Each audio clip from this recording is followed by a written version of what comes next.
नमस्कार दोस्तों, स्वागत है एक बार फिर से आपका अपने YouTube channel exam crack with educator में। डियर स्टूडेंट्स, आज की क्लास में हम बात करने वाले हैं जिला जो आपका सवाई माधोपुर है, इसके लिए आपकी जो आंगनवाड़ी की भर्ती है, ये इस आंगनवाड़ी भर्ती के बारे में इस क्लास में बात करने वाले हैं। ठीक है, आपकी जानकारी के लिए बता दूं, राजस्थान में लगातार प्रत्येक जिले के लिए आपकी जो आंगनवाड़ी की भर्ती है ये, और आपकी जो राशन डीलर की भर्ती होती है ना, ये दोनों भर्तियां आपकी प्रत्येक जिले के लिए जारी की जा रही है।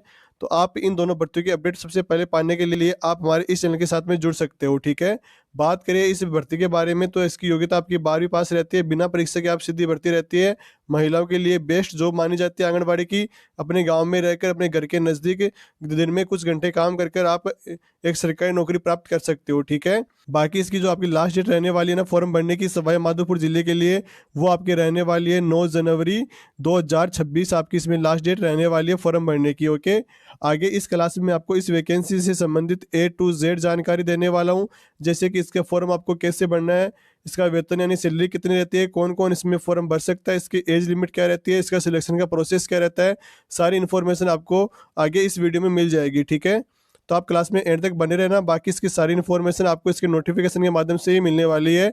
तो चलिए वीडियो स्टार्ट कर देते हैं, और वीडियो स्टार्ट करने से पहले आपसे एक छोटी सी रिक्वेस्ट है, यदि चैनल पर पहली बार है तो चैनल को याद से सब्सक्राइब कर लेना है, बेल आइकन को भी ऑन कर लेना है, क्योंकि हमारे चैनल पर आपको हमेशा 100% जो रियल और जो रेयर वैकेंसियाँ होती है ना, यानी कुछ विभाग ऐसे होते हैं जिनमें वैकेंसियाँ आती है और आपको पता भी नहीं चलता है, ऐसे विभागों की वैकेंसियों की जानकारी भी सबसे पहले आपको हमारे इसी चैनल पर दी जाती है। ठीक है, इस वीडियो को लाइक कर देना है, और सभी के साथ में इस वीडियो को ज़्यादा से ज़्यादा शेयर भी कर देना, ताकि वो भी इस वैकेंसी का फ़ायदा उठा सके। ठीक है, तो चलिए वीडियो स्टार्ट कर देते हैं, मैं आपको इसके नोटिफिकेशन पर लेकर चलता हूँ। डियर स्टूडेंट्स, मैंने आपके सामने इसका जो ऑफिशियल नोटिफिकेशन है वो ओपन कर लिया है।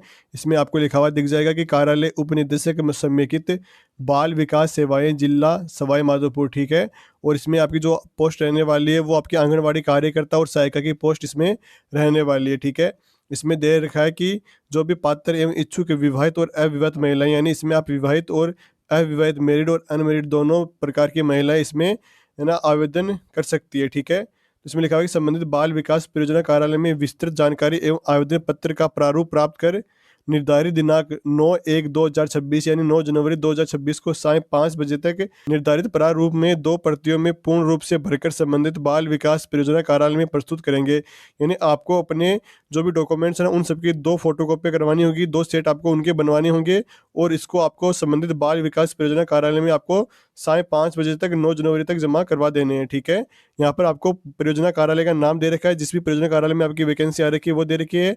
यहाँ पर आपको परियोजना कार्यालय की ईमेल आईडी दे रखी है। ठीक है, और यहाँ पर आपको टोटल रिक्त पदों की जो कार्यकर्ता और सहायिका की पोस्ट है उसकी संख्या दे रखी है। ठीक है, कि किस परियोजना कार्यालय में कितनी पोस्ट सहायिका की रहने वाली है और किस में कितनी पोस्ट कार्यकर्ता की रहने वाली है इसमें। ठीक है, इसमें टोटल सवाई माधोपुर जिले के लिए जो आपकी आंगनवाड़ी कार्यकर्ता की जो पोस्ट रहने वाली है ना वो आपकी 52 रहने वाली है, और जो आपकी सहायिका की पोस्ट रहने वाली है वो 88 रहने वाली है। ठीक है, तो काफ़ी अच्छी वैकेंसी आपके सामने निकल कर आई है। आगे मैं आपको बता दूंगा कि ये वैकेंसी आपके किस किस ग्राम पंचायत के लिए भी रहने वाली है, वो भी आपको मैं बता दूंगा। ठीक है, अब इसमें हम इसकी जानकारियाँ प्राप्त कर लेते हैं। तो इसमें देखो आपको लिखा हुआ मिल जाएगा, इच्छुक महिला अभ्यर्थी संबंधित राजस्व गाँव एवं वार्ड यानी शहरी क्षेत्र के लिए वार्ड के अनुसार आपकी वैकेंसी जारी की जाती है।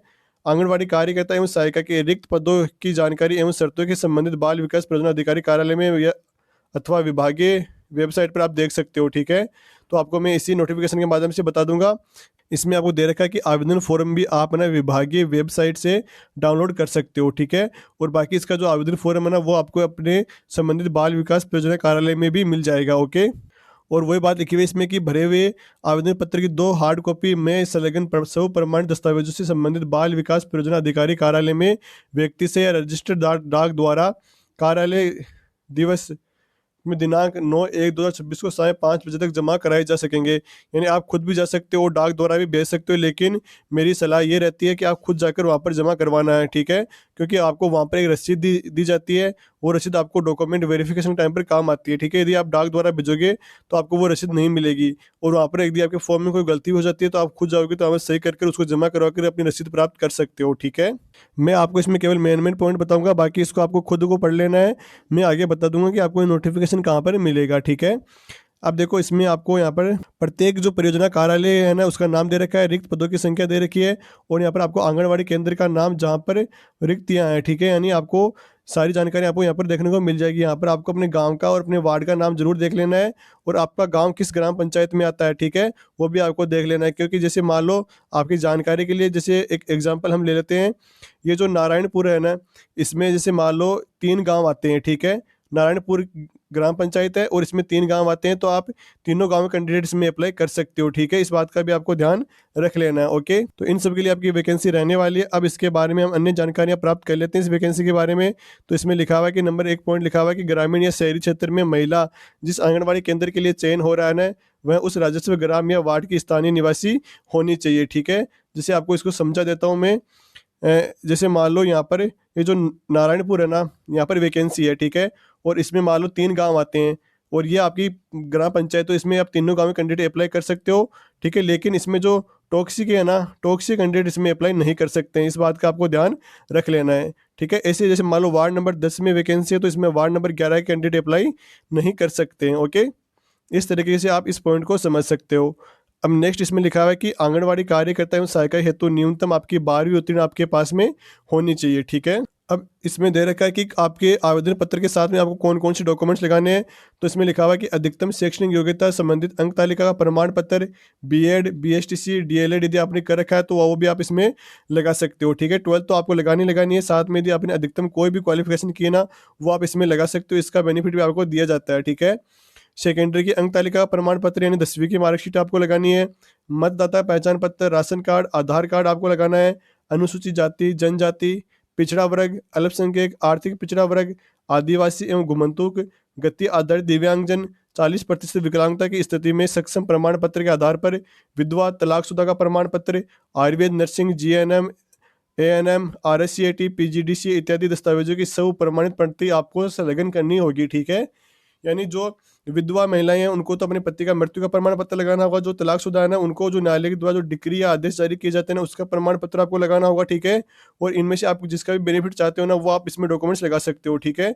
जितने ज़्यादा डॉक्यूमेंट्स लगाओगे उसका फायदा आपको उतना ही ज़्यादा इसमें मिलने वाला है, ठीक है। और यदि आप पहले से ही आंगनबाड़ी कार्यकर्ता, मिनी आंगनबाड़ी कार्यकर्ता, शिशु पालन गृह कार्यकर्ता, सहायिका, आशा सहयोगिनी, साथनी के रूप में यदि आपने 1 वर्ष का कार्य अनुभव प्राप्त किया है, तो आप उसका भी प्रमाण पत्र इसमें लगा सकते हो, ठीक है। नेक्स्ट इसमें पॉइंट दे रखा है कि आंगनबाड़ी कर्मी के पद पर आप आवेदन करने वाली विवाहित एवं अवैध महिला, विवाह अथवा अन्य किसी कारण से यदि महिला स्थानीय निवासी नहीं रहती है, तो वह स्वतः ही मानदेय सेवा समाप्त मानी जाएगी, ठीक है। इस आशय का अंडरटेकिंग यानी शपथ पत्र आपको आवेदन पत्र के साथ में अनिवार्यतः संलग्न किया जाएगा, ठीक है। यानी यदि जैसे मान लो इसमें विवाहित और अविवाहित दोनों महिलाएं अप्लाई कर सकती है, लेकिन जैसे मान लो विवाहित महिला किसी कारण से और अविवाहित महिला की शादी हो जाती है, तो आप वहाँ की स्थानीय निवासी नहीं रहती हो, तो आपको वहाँ से हटा दिया जाएगा, ठीक है। लेकिन यदि जो विधवा और जो तलाकशुदा महिला है ना, वो अपने मायके और पियर में दोनों में स्थानीय निवासी मानी जाती है, तो आप कहीं से भी अप्लाई कर सकते हो, ठीक है। नेक्स्ट पॉइंट नंबर 6 लिखा हुआ है कि विधवा हेतु प्रमाण पत्र के रूप में पति के मृत्यु का प्रमाण पत्र और पुनर्विवाह नहीं किया गया, इसका आवेदन पत्र की घोषणा में अंकन आवश्यक होगा, ठीक है। ऐसे ही जो तलाकशुदा महिला है ना, उनको अपने तलाकशुदा की स्थिति का जो सक्षम न्यायालय द्वारा जो जारी आदेश या डिग्री होती है ना, उसकी छाया प्रति को आवश्यक रूप से दस्तावेजों में संलग्न किया जाएगा, ठीक है। अब बात कर लेते हैं इसकी एज लिमिट क्या रहती है। तो विज्ञप्ति जारी होने की तिथि को आवेदन की न्यूनतम आयु 18 वर्ष से लेकर 35 वर्ष हो सकती है, ठीक है। लेकिन अनुसूचित जाति, जनजाति, विधवा, तलाकशुदा एवं जो विशेष योग्यजन महिलाएं हैं, उनके प्रकरण में अधिकतम आयु आपकी 40 वर्ष हो सकती है, ठीक है। इस बात का भी आपको ध्यान रख लेना है। और एक नेक्स्ट पॉइंट इसमें दे रखा है कि जो आवेदन करता है ना, अभ्यर्थी है ना, उसके घर में शौचालय होना एवं उसका नियमित उपयोग किए जाने से संबंधित घोषणा आवेदन पत्र में किया जाना अनिवार्य है, ठीक है। यानी आपके घर में शौचालय होना चाहिए और आप उसका नियमित उपयोग करते हो, इसका भी घोषणा पत्र आपको देना होगा, ठीक है। मैं ओनली आपको इसमें जो मेन पॉइंट्स हैं ना वो समझा रहा हूँ, बाकी आप इसको स्वयं पढ़ सकते हो, ठीक है। ये नोटिफिकेशन आगे बता दूंगा कि कहाँ मिल जाएगा आपको। नेक्स्ट पॉइंट इसमें दे रखा है कि जो विधवा एवं तलाकशुदा महिलाएं ना, वो ससुराल एवं मायके दोनों में स्थानीय निवासी मानी जाती है, ठीक है। तो आप कहीं से भी अप्लाई कर सकते हो। अब बात कर लेते हैं कि इसमें आपका जो चयन होता है ना, आपका सिलेक्शन कैसे होता है। तो इसमें सिलेक्शन आपका मेरिट बेस पर होता है, ठीक है। 12th क्लास की परसेंटेज के आधार पर इसमें आपका सिलेक्शन किया जाता है, और साथ में देखा जाता है कि आपके पास में सबसे ज़्यादा क्वालिफिकेशन किसके पास में है। जिसने जितनी ज़्यादा क्वालिफिकेशन कर रखी है ना, उसको उतना ही ज़्यादा इसमें सिलेक्शन के चांस ज़्यादा हो जाते हैं इसमें, ठीक है। तो आपको जितने भी आपके पास में डिग्री डिप्लोमा जो भी है, वो सभी आपको इसी फॉर्म में आपको अप्लाई कर देने हैं, ठीक है।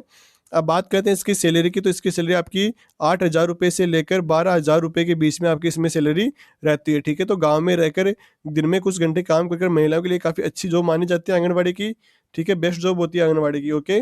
तो आई होप स्टूडेंट्स, मेरे द्वारा इस क्लास में दी गई जानकारी आपको पसंद आए तो वीडियो को लाइक जरूर कर देना है, और इस वीडियो को अपने सभी साथियों के साथ में ज़्यादा से ज़्यादा शेयर कर देना, जो भी सवाई माधोपुर जिले से बिलोंग करते हैं उनके साथ में, ठीक है। और चैनल को यदि अभी तक सब्सक्राइब नहीं किया तो प्लीज़ चैनल को भी सब्सक्राइब कर लिया और बेल आइकन को भी ऑन कर लेना है। और आपकी जानकारी के लिए बता दूं, ये नोटिफिकेशन आपको हमारे टेलीग्राम चैनल और व्हाट्सएप चैनल दोनों पर मिल जाएगा।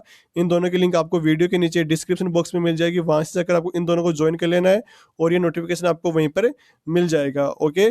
और यदि आपको कोई डाउट वगैरह रहता है तो आप हमें कमेंट कर भी पूछ सकते हो, ओके दोस्तों। धन्यवाद, जय हिंद, जय भारत। फिर मिलेंगे एक और ऐसे ही नई क्लास के साथ में, तब तक टेक केयर।